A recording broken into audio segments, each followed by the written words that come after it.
Good morning, Nay. Anong oras pa yan nandito? Nako, hindi ko alam. Pagising ko, andyan na yan eh. Mukhang ang kailangan may sabaw, Nay. O sige, nalutuin ko muna to.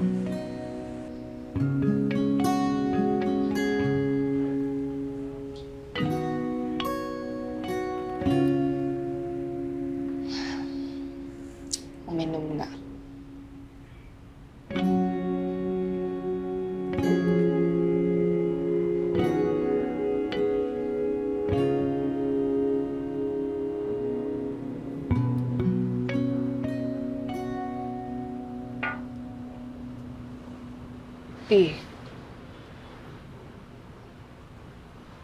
Maintindihan ko kung ayaw mo magkwento sa akin.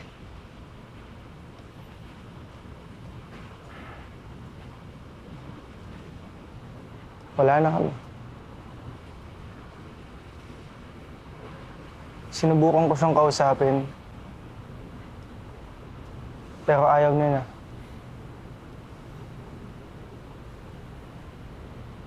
Naramdaman ko naman eh. Naramdaman ko na hindi na siya masaya. Marami siyang hinihingi sa akin na hindi naman ako. Ganun lang yun. Di man lang niya pinaabot ng 1 taon. Sabihin mo nga sa akin, mo. Ako ba talaga yung problema? Ako ba yung laging mali?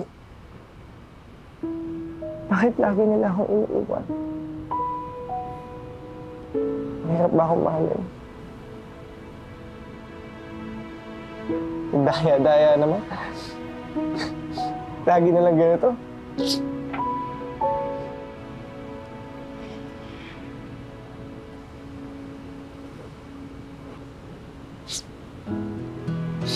Alam mo, dapat pumasok na lang din.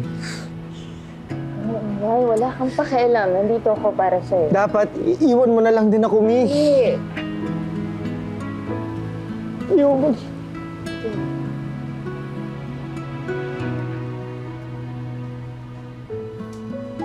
Nay.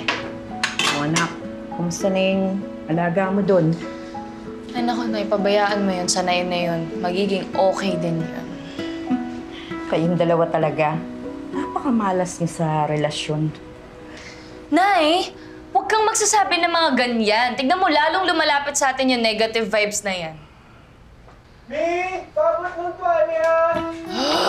Tignan mo, maliligo. Walang dalawang tuwalya. God, oh, na! Ito na!